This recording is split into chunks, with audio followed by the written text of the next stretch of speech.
ವೀಕ್ಷಕರೇ, ಒಂದು ರೋಚಕ ತಿರುವನ್ನ ಪಡೆಯುವಂತ ಕಥಾಹಂದ್ರವನ್ನ ನಿಮ್ಮುಂದೆ ಇಡ್ತಾ ಇದೀವಿ. ಇದು ನಮ್ಮ ಸಾಮಾಜಿಕ ವ್ಯವಸ್ಥೆಯಲ್ಲಿನ ವಿಚಾರಣೆ ಹೊರತು ಯಾರ ಮೇಲಿನ ನಿಂದನೆ ಮಾಡುವಂತ ನಿಟ್ಟಿನಲ್ಲಿ ನಾವಿದನ್ನ ಹೇಳ್ತಾ ಇಲ್ಲ. ವೀಕ್ಷಕರೇ, ಇಬ್ರು ಹುಡುಗಿಯರು ಎಂತ ಪ್ರಾಣ ಸ್ನೇಹಿತರು ಅಂದ್ರೆ ಒಬ್ಬರನ್ನ ಒಬ್ಬರು ಬಿಟ್ಟು ಇರ್ತಾ ಇರ್ಲಿಲ್ಲ. ಅವರ ಕಷ್ಟಗಳನ್ನೆಲ್ಲ ಇಬ್ರು ಸೇರಿ ಸಮಾನವಾಗಿ ಹಂಚಿಕೊಂಡು ಎರಡು ದೇಹ ಒಂದೇ ಜೀವ ಅಂತ ಇದ್ದವರು. ಅವರಿಬ್ಬರದ್ದು ಕೂಡ ಒಂದೇ ಕೆಲಸ, ಅದು ಕಾಲ್ ಗರ್ಲ್ಸ್ ಕೆಲಸ ಆಗಿತ್ತು.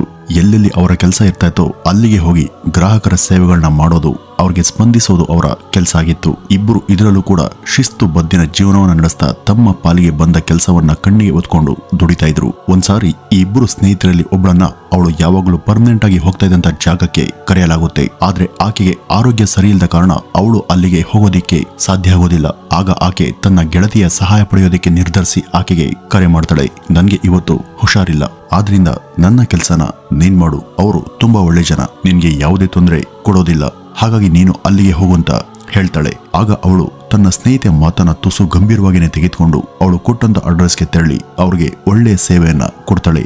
ಅದಕ್ಕಾಗಿ ಅವರಿಂದ ಹೆಚ್ಚಿನ ದುಡ್ಡನ್ನು ಕೂಡ ಆಕೆ ಪಡಿತಾಳೆ. ಅದನ್ನ ಅವಳು ತನ್ನ ಸ್ನೇಹಿತೆಯ ಮನೆ ಎಂಬಂತೆ ಚೆನ್ನಾಗಿನೇ ಅಚ್ಚುಕಟ್ಟಾಗಿ ತನ್ನ ಸೇವೆಯನ್ನ ಕೊಟ್ಟು ಬಂದಿದ್ಲು. ಮುಂದೊಂದಿನ ಇದೇ ರೀತಿ ಆ ಸ್ನೇಹಿತೆ ಇನ್ನೊಬ್ಬರ ಮನೆಗೆ ಹೋಗೋದಿಕ್ಕೆ ಅವಳಿಗೆ ಕರೆ ಮಾಡಿ ತಿಳಿಸ್ತಾಳೆ. ಹೆಚ್ಚಿನ ಹಣದ ಆಸೆಯಿಂದ ಅದನ್ನು ಒಪ್ಕೊಂಡು ಅವಳು ಅಲ್ಲಿಗೆ ಹೋಗೋದಿಕ್ಕೆ ಸರಿ ಅಂತ ಹೇಳಿ ಸಿದ್ಧಳಾಗಿ ಹೊರಟಿದ್ಲು. ಆದ್ರೆ ಇದ್ದಕ್ಕಿದ್ದಂತೆ ಅವರಿಬ್ರು ಕೂಡ ದೂರ ಆಗುವಂತ ಪ್ರಸಂಗವೊಂದು ಬರುತ್ತೆ. ಒಬ್ಬರನ್ನೊಬ್ಬರು ಬಿಟ್ಟು ಬಿಡದೆ ಇದ್ದಂಥವ್ರು, ಎಂದು ಜಗಳ ಮನಸ್ತಾಪಗಳಿಗೆ ತಲೆಯನ್ನ ಕೊಡದವರು, ಇವತ್ತು ಅವಳು ಅಲ್ಲಿಗೆ ತೆರಳಿದ ಮಾತ್ರಕ್ಕೆ ಅಲ್ಲಿ ಏನೆಲ್ಲ ನಡೀತು, ಅಲ್ಲಿ ಆಗಿದ್ದಾದ್ರೂ ಏನು, ಅಂತ ವಿಚಿತ್ರ ಅವಘಡ ಅಲ್ಲೇನಾಯ್ತು? ಬನ್ನಿ ವೀಕ್ಷಕರೇ, ಇಲ್ಲಿಂದ ಶುರುವಾದ ಈ ಇಬ್ಬರ ಹೊಸ ಕಹಾನಿಗೆ ಎಂತವರು ಕೂಡ ನಿಜ ಜೀವನದಲ್ಲಿ ಹೀಗೆಲ್ಲ ಆಗುತ್ತಾ, ಇದು ನಿಜನ ಎಂಬಂತೆ ಆಶ್ಚರ್ಯಪಟ್ಟಿದ್ರು. ಅಷ್ಟಕ್ಕೂ ಅಲ್ಲಿ ಆಗಿದ್ದಾದ್ರೂ ಏನು? ಬನ್ನಿ ವೀಕ್ಷಕರೇ, ಈ ಮುಂದೆ ಇದ್ರ ಬಗ್ಗೆ ತಿಳಿತಾ ಹೋಗೋಣ.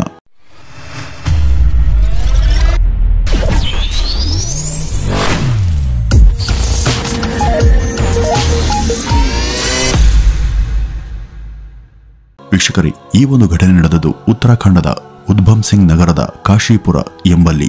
ಅಲ್ಲಿಯ ನಿವಾಸಿ ಒಬ್ರು ಒಂದಿನ ಅಲ್ಲಿನ ಶಹದಾಪುರದಲ್ಲಿ ನೆಲೆಸಿದ್ದಂತ ಒಬ್ಬ ಮಹಿಳೆಗೆ ಕರೆ ಮಾಡಿ, ಇವತ್ತು ತುಂಬಾ ತಲೆ ಬಿಸಿಯಾಗಿದೆ, ರಿಲ್ಯಾಕ್ಸ್ ಆಗೋದಕ್ಕೆ ಒಬ್ಬ ಹುಡುಗಿ ಅಗತ್ಯ ಇದೆ, ಕಳಿಸ್ಕೊಡಿ ಅಂತ ಕೇಳಿದ್ದ. ಅದನ್ನೇ ಆ ಮಹಿಳೆ ಅಡ್ವಾಂಟೇಜ್ ಆಗಿ ತೆಗೆದುಕೊಂಡು, ಹಾಗೆಲ್ಲ ಎಲ್ರಿಗೂ ಚಂದದ ಹುಡುಗಿಯರು ಸಿಗೋದಿಲ್ಲ, ಅದಕ್ಕೆ ಮೊದಲೇ ಅಡ್ವಾನ್ಸ್ ಅನ್ನ ಕೊಟ್ಟು ಬುಕಿಂಗ್ ಮಾಡಬೇಕಾಗುತ್ತೆ ಅಂತ ಹೇಳಿದ್ಲು. ಆಗ ಅವನು ಅಡ್ವಾನ್ಸ್ ಕೊಡೋದಕ್ಕೆ ನನಗೆ ಯಾವುದೇ ಅಭ್ಯಂತರ ಇಲ್ಲ, ಆದ್ರೆ ನಾನು ಹುಡುಗಿಯರನ್ನ ನೋಡಿದ್ಮೇಲೆ ಹಣವನ್ನ ಕೊಡೋದಾಗಿ ಹೇಳಿದ್ದ. ನಿನಗೆ ಎಷ್ಟು ದುಡ್ಡು ಬೇಕಾದ್ರೂ ಕೊಡ್ತೀನಿ, ನನಗೆ ಒಳ್ಳೆ ಹುಡುಗಿಯನ್ನ ಕಳುಹಿಸು ಅಂತ ಹೇಳಿದ್ದ.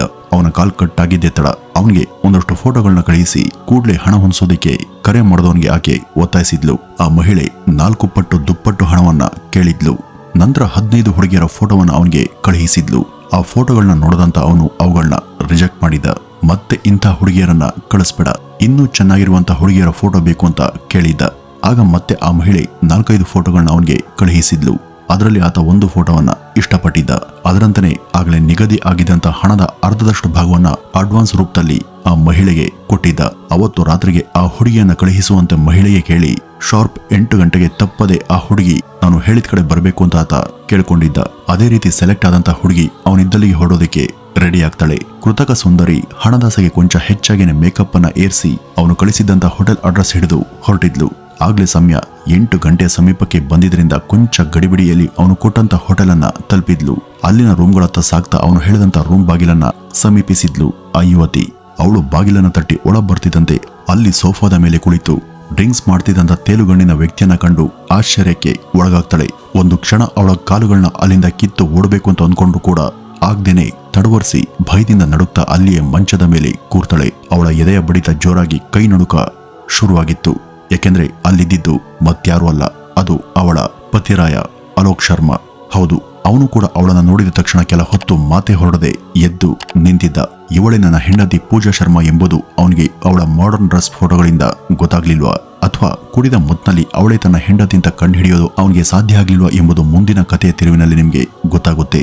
ಇತ್ತ ಗಂಡ ಹೆಂಡತಿ ಇಬ್ರು ಕೂಡ ಎದುರು ಬದರಲ್ಲಿ ನಿಂತು ಒಬ್ಬರ ಮೇಲೆ ಒಬ್ಬರು ಅರ್ಚಾಡ್ತಿದ್ರು. ನೀನು ಇಲ್ಲಿಗೆ ಹೇಗ್ ಬಂದೆ ಅಂತ ಪರಸ್ಪರ ಕಾದಾಡ್ತಿದ್ರು. ಆಕೆ ತನ್ನ ಪತಿಯ ಕೃತ್ಯಕ್ಕೆ ಏನ್ ಮಾಡಬೇಕು ಅಂತ ಗೊತ್ತಾಗದೆ ಅವನಿಗೆ ಮನ ಬಂದಂತೆ ಬೈಯೋದಕ್ಕೆ ಶುರು ಮಾಡಿದ್ಲು. ಅವಳ ಕೆಟ್ಟ ಮಾತುಗಳನ್ನ ಕೇಳದಂತ ಗಂಡ ಅಲೋಕ್ ಶರ್ಮಾ ಕೋಪಗೊಂಡವನೇ ಹೆಂಡತಿಯನ್ನ ಹಿಡಿದು ಬಡಿಯೋದಕ್ಕೆ ಶುರು ಮಾಡಿದ್ದ. ಅವರ ಜಗಳ ಆಸುಪಾಸಿನ ಇತರ ರೂಮ್ಗಳಿಗೂ ಅಲ್ಲಿ ಕೆಲಸ ಮಾಡೋರ್ಗೂ ಕೇಳಿಸುತ್ತೆ. ಅದರಿಂದ ರೂಮ್ನ ಒಳಗೆ ನುಗ್ದಂತ ಜನ ಹಾಗೂ ಅಲ್ಲಿನ ವರ್ಕರ್ಸ್ ಜಗಳದ ಕಾರಣವನ್ನ ವಿಚಾರಿಸ್ತಾರೆ. ಆಗ ಅವರಿಬ್ರು ಪತಿ ಪತ್ನಿ ಅಂತ ಗೊತ್ತಾಗಿ ನಿಮ್ಮ ಗಲಾಟೆ ಏನಿದ್ರು ಮನೆಯಲ್ಲಿ ಇಟ್ಕೊಳ್ಳಿ ಅಂತ ಹೋಟೆಲ್ ಸಿಬ್ಬಂದಿ ಅವರನ್ನ ಹೋಟೆಲ್ನಿಂದ ಹೊರಗಡೆ ಕಳುಹಿಸಿದ್ರು. ವೀಕ್ಷಕರ, ಕೂದಲು ಉದುರುವುದು, ತಲೆ ಹೊಟ್ಟಿನ ಸಮಸ್ಯೆ, ಹೇರ್ ರೀಗ್ರೋತ್ ಹಾಗೂ ಎಲ್ಲಾ ಕೂದಲಿನ ಸಮಸ್ಯೆಗೆ ಲಿಫಿ ಲೈಫ್ 1 ಮತ್ತೆ ಲಿಫಿ ಲೈಫ್ 2 ಅನ್ನ ಬಳಸಿ ಯಾವುದೇ ಸೈಡ್ ಎಫೆಕ್ಟ್ ಇಲ್ಲದ ಪ್ರಾಡಕ್ಟ್ಗಳು. ಹೆಚ್ಚಿನ ಮಾಹಿತಿಗಾಗಿ ಸ್ಕ್ರೀನ್ ಮೇಲೆ ಕೊಟ್ಟಿರುವಂತಹ ನಂಬರ್ಗೆ ಸಂಪರ್ಕಿಸಿ. ವೀಕ್ಷಕರೇ, ರಾತ್ರಿ 9 ಗಂಟೆ ಆಸುಪಾಸು ಕೊರೆಯುವ ಚಳಿಯಲ್ಲಿ ರಸ್ತೆ ಬದಿಗೆ ಬಿದ್ದಂತ ಇಬ್ಬರಲ್ಲೂ ಕೂಡ ಕೋಪ ಮಿತಿಮೀರಿ ಒಬ್ರನ್ನೊಬ್ರು ಕೊಲ್ಲುವಷ್ಟು ಆಕ್ರೋಶದಲ್ಲಿ ಇಬ್ರು ಇರ್ತಾರೆ. ಮುಗಿಯದ ಇವರ ಗಲಾಟೆಯನ್ನು ನೋಡಿ ಜನ ಸ್ಟೇಷನ್ಗೆ ಕಾಲ್ ಮಾಡಿ ಪೊಲೀಸರನ್ನ ಕರೆಸಿದ್ರು. ಅಲ್ಲಿಗೆ ಬಂದಂತ ಪೊಲೀಸ್ ಅವರನ್ನ ಸ್ಟೇಷನ್ಗೆ ಕರೆದೊಯ್ತಾರೆ. ಅವರನ್ನ ತಮ್ಮ ಸುಪರ್ದಿಗೆ ತೆಗೆದುಕೊಂಡು ವಿಚಾರಿಸ್ತಾರೆ. ಆಗ ಈ ಅಲೋಕ್ ಶರ್ಮಾ ಹೇಳುವ ಹಾಗೆ ಈ ಯುವತಿ 3 ವರ್ಷಗಳ ಹಿಂದೆನೆ ಅವನನ್ನ ಮದುವೆಯಾಗಿದ್ಲು. ಇವರಿಬ್ಬರ ಮನೆಯವರ ಒಪ್ಪಿಗೆ ಮೇರೆಗೆನೆ ಈ ಒಂದು ಮದುವೆ ನಡೆದಿತ್ತು.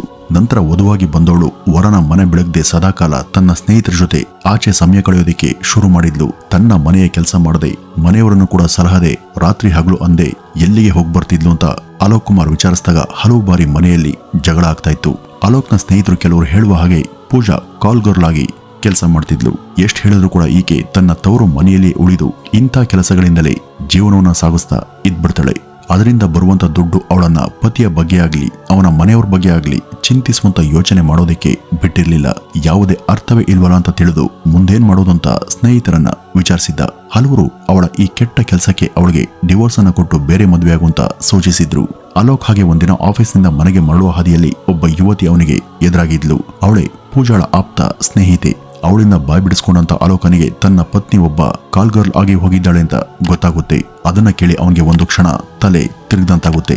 ಅಲ್ಲೇ ಕುಳಿತಂತ ಅವನು ಇವಳು ತನ್ನ ಹೆಂಡತಿ ಬಗ್ಗೆ ಸುಳ್ಳನ್ನ ಹೇಳ್ತಿದ್ದಾಳೆ ಅಂತ ಶಂಕಿಸಿದ್ದ. ಇದರ ಕುರಿತು ನನಗೆ ಯಾವುದೇ ಭರವಸೆ ಬರ್ತಿಲ್ಲ ಅಂತ ಅಲೋಕ್ ತನ್ನ ಪತ್ನಿಯ ಪರ ಮಾತನಾಡಿದ್ದ. ಆಗ ಅವಳ ಸ್ನೇಹಿತೆ, ನಾನು ಮತ್ತು ನಿನ್ನ ಪತಿ ಇಬ್ರು ಒಂದೇ ಕಂಪನಿಯಲ್ಲಿ ಕೆಲಸ ಮಾಡ್ತಿದ್ದೇವೆ, ಆದ್ರೆ ನಮ್ಗೆ ಹಣದ ಅವಶ್ಯಕತೆ ಇರೋದ್ರಿಂದ ಇಂಥ ಕೆಲಸಗಳನ್ನ ಒಪ್ಕೊಳ್ಳೇಬೇಕಾಯ್ತು. ಅವತ್ತಿಂದ ನಾನು ನಿನ್ನ ಪತ್ನಿ ಪೂಜಾ ಇಂಥ ಸೇವೆಗಳಿಗೆ ಸಿದ್ಧ ಇದ್ದೇವೆ ಹಾಗೂ ನಾನು ಅನೇಕ ಸಲ ಆಕೆಗೆ ಹೇಳಿದ್ದೇನೆ ಒಳ್ಳೆಯವರ ಸಹವಾಸವನ್ನ ಮಾತ್ರ ಒಪ್ಕೊಂಡು ಮುನ್ನಡೆ ಅಂತ. ಆದ್ರೆ ಅವಳು ಈ ಒಂದು ದಂಧೆಯಲ್ಲಿ ಮುಳುಗಿ ಹೋಗಿದ್ದಾಳೆ ಅಂತ ತನ್ನ ಸ್ನೇಹಿತೆಯ ಬಗ್ಗೆ ಈಕೆ ಹೇಳಿದ್ಲು. ನಾನು ನಿಮ್ಗೆ ಭರವಸೆಯನ್ನ ಹುಟ್ಟಿಸೋದಕ್ಕೆ ಇಲ್ಲಿಗೆ ಬಂದಿಲ್ಲ, ಇದು ಇರುವ ವಿಚಾರಣೆ ಅಂತ ಹೇಳಿ ಅಲ್ಲಿಂದ ಹೊರಡೋದಕ್ಕೆ ಸಿದ್ಧ ಆಗ್ತಾಳೆ. ಆದ್ರೆ ಸತ್ಯಾಂಶವನ್ನ ತಿಳಿಯೋದಕ್ಕೆ ಅಲೋಕ್ ಅವಳನ್ನ ತಡೆದು ಶಹದಾಪುರದ ಮಹಿಳೆಯ ನಂಬರ್ ಪಡೆದು ತಾನು ಈ ರಾತ್ರಿಗೆ ಹುಡುಗಿಯನ್ನ ಬುಕ್ ಮಾಡೋದಾಗಿ ಅಲ್ಲಿಗೆ ಹೇಗಾದರೂ ತನ್ನ ಪತ್ನಿಯನ್ನ ನೀನು ಬರುವಂತೆ ಮಾಡುವಂತ ಆಕೆಗೆ ತಿಳಿಸಿ ಅಲ್ಲಿಂದ ಹೊರಟಿದ್ದ.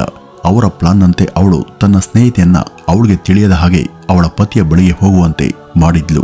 ಅವನೇ ಆರಿಸಿದ ಹುಡುಗಿ ತನ್ನ ಪತ್ನಿಯಾಗಿ ತನ್ನ ಮನೆ ಬೆಳಗಬೇಕಾದವಳು ಇವತ್ತು ಇಂಥ ಕೆಲಸ ಮಾಡ್ತಿರೋದು ನಿಜಕ್ಕೂ ಅವನ ಪಾಲಿಗೆ ನಂಬಲಾಗದಂತ ಸತ್ಯ ಆಗಿದ್ರು ಕೂಡ ಅವನು ಆ ಒಂದು ಕಹಿಯನ್ನ ನುಂಗ್ಲೇಬೇಕಿತ್ತು. ಪೊಲೀಸರು ಅವರ ಜಗಳ ಕೇಳಿ ದಾಂಪತ್ಯದಲ್ಲಿ ನಡೆದಂತ ಕಲಹಗಳು ಇರಬೇಕು ಅಂತ ಇವರನ್ನ ಠಾಣೆಗೆ ಕರೆತಂದವರಿಗೆ ಆ ಯುವತಿಯ ಕಥೆಯನ್ನ ಕೇಳಿ ಕೆಂಡ ಮಂಡಲವಾಗಿದ್ರು. ಆದ್ರೆ ಈಕೆ ಪೊಲೀಸರಿಗೆ ತನ್ನ ಪತಿಯ ವಿರುದ್ಧನೇ ದೂರನ್ನ ಹೇಳಿದ್ಲು. ಇವನಿಗೆ ಅನೇಕ ಯುವತಿಯರ ಸಂಘ ಇದೆ, ಆದ್ರಿಂದ ನಾನು ಇವನ್ ಜೊತೆ ಇರೋದಕ್ಕೆ ಸಾಧ್ಯ ಇಲ್ಲ ಅಂತ ಕಿರ್ಚಾಡ್ತಾ ಠಾಣೆಯಲ್ಲಿ ಇಲ್ಲದ ನಾಟಕವನ್ನ ಮಾಡಿದ್ಲು. ಆದ್ರೆ ಇದರಿಂದ ನೊಂದಂತ ಅಲೋಕ್ ತಾನು ಹೋಟೆಲ್ಗೆ ಹೋದ ಕಾರಣ ಇವಳನ್ನ ರೆಡ್ ಹ್ಯಾಂಡ್ ಆಗಿ ಹಿಡಿಬೇಕು ಅಂತಾನೆ ಹೊರತು ಬೇರೆ ಯಾವ ಉದ್ದೇಶ ನನ್ನದಲ್ಲ ಅಂತ ಹೇಳಿದ್ದ. ಈ ಪೂಜಾಳ ಸ್ನೇಹಿತೆ ಸಾಕ್ಷಿ ಮೇರೆಗೆ ಪೊಲೀಸರು ಅವನನ್ನ ಬಿಟ್ಟಿದ್ರು. ನಂತರ ITI ಠಾಣೆಯ ಪೊಲೀಸರು ಪೂಜಾ ಶರ್ಮಳ ವಿರುದ್ಧ ಕೇಸನ್ನ ಫೈಲ್ ಮಾಡಿ ತನಿಖೆಗೆ ಒಳಪಡಿಸಿ ಅವಳ ಸುಳ್ಳಿಗೆ ತಕ್ಕ ಶಿಕ್ಷೆಯನ್ನು ವಿಧಿಸಿ ಜೈಲಿಗೆ ಕಳುಹಿಸ್ತಾರೆ. ಅವಳ ಹೇಳಿಕೆಯ ಮೇರೆಗೆ ಇಡೀ ಇವರ ದಂಧೆಯಲ್ಲಿದ್ದವರನ್ನ ಜೈಲಿಗೆ ದಬ್ಬಲಾಗುತ್ತೆ. ಆದ್ರೆ ಯಾವ ತಪ್ಪನ್ನು ಕೂಡ ಮಾಡದಂತ ಅಲೋಕ್ ಪೂಜಾಳ ಕೈ ಹಿಡಿದು ತನ್ನ ಜೀವನವನ್ನ ಹಾಳು ಮಾಡಿಕೊಂಡಿದ್ದ. ವೀಕ್ಷಕರೇ, ಎಲ್ಲರೂ ಒಳ್ಳೆಯವರಲ್ಲ, ಹಾಗೆ ಎಲ್ಲರೂ ಕೂಡ ಕೆಟ್ಟವರಲ್ಲ. ಅವರವರ ಪರಿಸ್ಥಿತಿಗಳಿಗೆ ಬಿದ್ದು ಇಂಥ ಕೋಪಕ್ಕೆ ಬೀಳುವಂತ ಯುವತಿಯರ ಸಂಖ್ಯೆ ಅದೆಷ್ಟಿದೆಯೋ. ಇಲ್ಲಿ ಒಬ್ಬ ಯುವತಿ ತಾನೇ ಮಾಡಿಕೊಂಡಂತ ತಪ್ಪಿಗೆ ದೇವರಂತ ಪತಿಯನ್ನ ಕಳೆದುಕೊಂಡು ಜೈಲು ಪಾಲಾಗಿದ್ಲು. ಈ ದುಡ್ಡಿನ ದಾಹ ಎಂಥವರನ್ನು ಕೂಡ ನಾಶ ಮಾಡುತ್ತೆ ಎಂಬುದಕ್ಕೆ ಪ್ರತ್ಯಕ್ಷ ನಿದರ್ಶನ ಈ ಒಂದು ಪ್ರಕರಣ. ವೀಕ್ಷಕರೇ, ಇದ್ರ ಬಗ್ಗೆ ನಿಮ್ಮ ಅಭಿಪ್ರಾಯ ಏನು ಅಂತ ಕಮೆಂಟ್ನ ಮೂಲಕ ತಿಳಿಸಿ ಅಂತ ಹೇಳ್ತಾ ಈ ಒಂದು ವಿಡಿಯೋವನ್ನ ಇಲ್ಲಿಗೆ ಮುಗಿಸೋಣ. ನಮಸ್ಕಾರ.